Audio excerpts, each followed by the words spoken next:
Hi everybody. ఈరోజు maths కంటెంట్లో భాగంగా సంఖ్యా వ్యవస్థలో నెంబర్ సిస్టంలో ఒక కాన్సెప్ట్ గురించి మనం తెలుసుకుందాం. ఆ కాన్సెప్టు కారణాంకం, ఫ్యాక్టర్ అంటాం. ఒక సంఖ్యను నిశ్శేషముగా భాగించబడే సంఖ్యను కారణాంకంగా చెప్తారు. ఫర్ ఎగ్జాంపుల్, ఏదైనా 8 అనే సంఖ్య తీసుకున్నాం, దీన్ని 2చే భాగించాం. 2 4 8, శేషం 0. అలాగే 9 అనే సంఖ్య తీసుకున్నాం, దీన్ని 2చే భాగించాం. 2 4 8, శేషం 1. ఇక్కడ 8 అనే సంఖ్యని 2 నిశ్శేషంగా భాగించింది. 9 అనే సంఖ్యని 2 నిశ్శేషంగా భాగించలేదు. ఎక్కడైతే నిశ్శేషంగా భాగిస్తుందో, అంటే ఒక సంఖ్యని నిశ్శేషంగా భాగించే సంఖ్యని కారణాంకం అంటారు. ఈ సందర్భంలో 8 యొక్క కారణాంకం 2 అవుతుంది. అలాగే 9ని 2 నిశ్శేషంగా భాగించబడలేదు కాబట్టి 9 యొక్క కారణాంకం 2 కాదు. అంటే కారణాంకం అంటే నిశ్శేషముగా భాగించబడే సంఖ్యని మనం కారణాంకంగా చెప్తాం.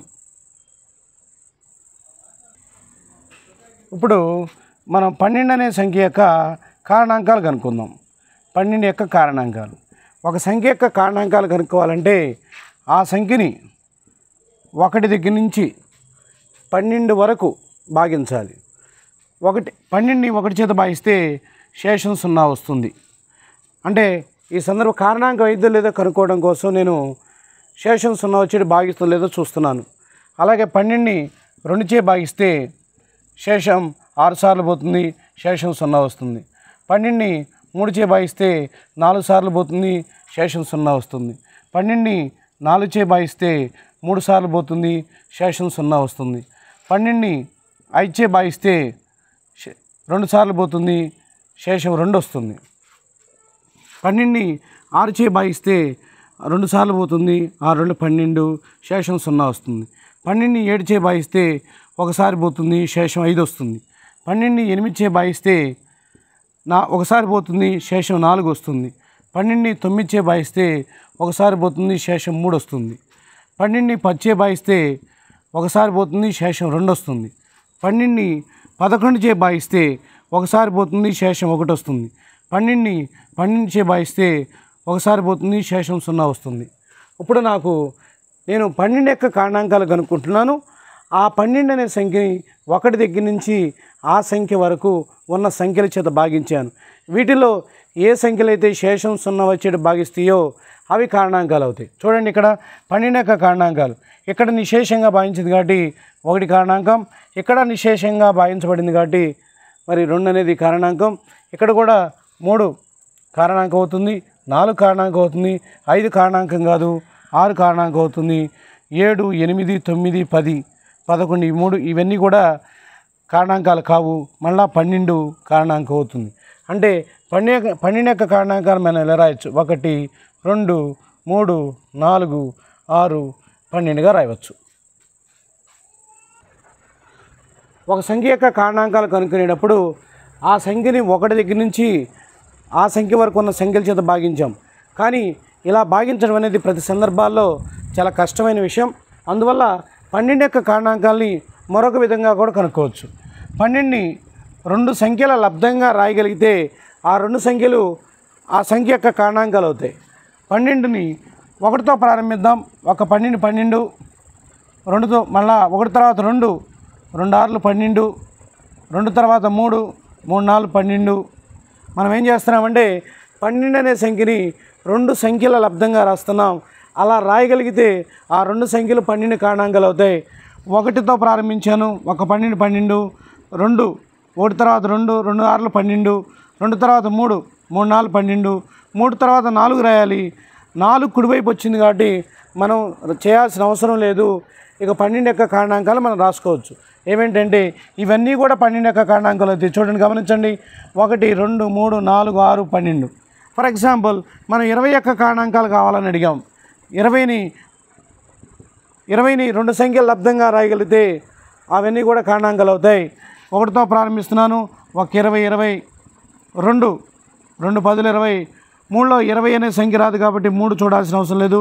నెక్స్ట్ 4 4 5 20 4 తర్వాత 5 కుడివైపు వచ్చింది కాబట్టి మనకి కారణాంకాలు కనుక్కోవడం అయిపోయినట్టను. ఇవన్నీ కూడా కారణాంకాలు అవుతాయి. అవేంటంటే 21 కారణాంకాలు 1 2 4 5 10 20. ఓకే, ఇప్పుడు మనము 36 యొక్క కారణాంకాలు కనుక్కుందాం.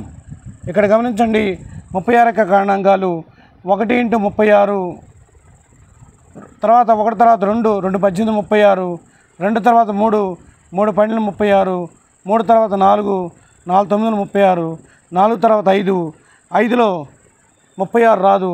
నెక్స్ట్ 6 6 36, 6 తర్వాత 6 కుడివైపు వచ్చింది కాబట్టి 6 తర్వాత సంఖ్య 7 చూడాల్సిన అవసరం లేదు. ఇవన్నీ కూడా కారణాంకాలు అవుతాయి. 1 2 3 4 6 6 2 సార్లు వచ్చింది కాబట్టి 2 సార్లు రాయాల్సిన అవసరం లేదు. 6 అనేది కారణాంకం అవుతుందా లేదా అనే దాన్ని పరిశీలిస్తాం. నెక్స్ట్ 9 12 18 36 ఇవన్నీ కూడా 36 యొక్క కారణాంకాలు అవుతాయి. ఇప్పుడు దీని మీద ప్రశ్న ఎలా ఇవ్వచ్చు? మీరు గమనించినట్లయితే ఒక సంఖ్య యొక్క కారణాంకాలు పరిమితంగా ఉంటాయి, అపరిమితంగా ఉంటాయి. అంటే ఒక సంఖ్యకి కారణాంకాలు ఎప్పుడు కూడా పరిమితం అంటే ఫైనైట్. అవి ఎన్నో మనం చెప్పచ్చు. ఒక సంఖ్యకి ఎన్ని కారణాంకాలు ఉన్నాయో మనం చెప్పచ్చు. ప్రీవియస్గా మనం కాన్సెప్ట్ నేర్చుకున్నాం. ఒక సంఖ్యకి గుణిజాలు ఎన్నో చెప్పలేం, కానీ ఒక సంఖ్యకి కారణాంకాలు ఎన్నో చెప్పవచ్చు. ఒక సంఖ్యకి గుణిజాలు అపరిమితంగా ఉంటాయి, కానీ కారణాంకాలు మాత్రం పరిమితంగా ఉంటాయి. మీరు గమనించినట్టయితే 12 యొక్క గుణిజాలు గమనిస్తే 12 24 36 48 60 ఇలా 3 చుక్కలు పెడతాం. అంటే అనంతమైన గుణిజాలు ఉంటాయని అర్థం. 12 యొక్క కారణాంకాలు ఇప్పుడే మనం ఇప్పుడు మనం నేర్చుకున్నాం. 12 యొక్క కారణాంకాలు 1 2 3 4 6 12. 12 యొక్క గుణిజాలు మాత్రం ఒక సంఖ్య యొక్క గుణిజాలు అపరిమితంగా ఉంటాయి, కారణాంకాలు మాత్రం పరిమితంగా ఉంటాయి. గుణిజం ఎప్పుడు కూడా పెద్దదిగా ఉంటుంది, ఆ సంఖ్యకి సమానం కానీ ఆ సంఖ్య కంటే పెద్దదిగా కానీ ఉంటుంది. కారణాంకం ఎప్పుడు కూడా ఆ సంఖ్యకి సమానంగాను ఆ సంఖ్య కంటే చిన్నదిగాను ఉంటుంది. గుణిజం ఎప్పుడు పెద్దదిగా ఉండొచ్చు, కారణాంకం ఎప్పుడు చిన్నదిగా ఉండొచ్చు. ఎందుకంటే ఆ సంఖ్య తప్పిస్తే గుణిజం ఎప్పుడు కూడా పెద్దది, కారణాంకం ఎప్పుడు కూడా చిన్నది. మరి దీని మీద ప్రశ్న ఎలా వస్తాయి? మన డిఎస్సి పాయింట్ ఆఫ్ వ్యూలో గమనించినట్లయితే ఒక ప్రశ్న గమనిద్దాం. ఇక్కడ ప్రశ్న గమనించండి. 72 అనే సంఖ్య యొక్క కారణాంకాలు ఎన్ని? ఆ కారణాంకాలు ఆరోహణ క్రమంలో రాయిగా 5వ 8వ కారణాంకాల మొత్తం ఎంత? ఇప్పుడు 72 అనే సంఖ్యకు గల కారణాంకాలు ఎన్ని ఉంటాయి? ఆ కారణాంకాలు ఆరోహణ క్రమంలో రాస్తే 5వ 8వ కారణాంకాల మొత్తం ఎంత? 72 యొక్క కారణాంకాలు మనం కనుక్కునేటప్పుడు ఆ సంఖ్యని 2 సంఖ్యల లబ్ధంగా రాస్తాం.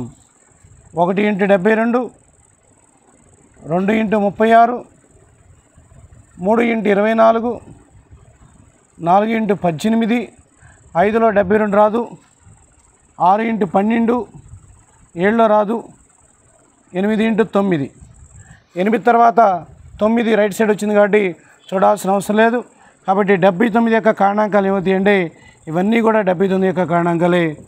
1 2 3 4 6 8 9 12 18 24 36 72 ఇవి కారణాంకాలు గమనించినట్లయితే దీంట్లో మొదటి ప్రశ్న 72 యొక్క కారణాంకాలు ఎన్ని అని అడిగారు. మనం లెక్కిద్దాం. 1 2 3 4 5 6 7 8 9 10 11 12. 72కి గల కారణాంకాలు ఏంటంటే 12. దీంట్లో 5వ 8వ కారణాంకాలు మొత్తం ఎంత అని అడిగారు. 5వ కారణాంకం ఏదంటే 1 2 3 4 5 ఇది 5వ కారణాంకం.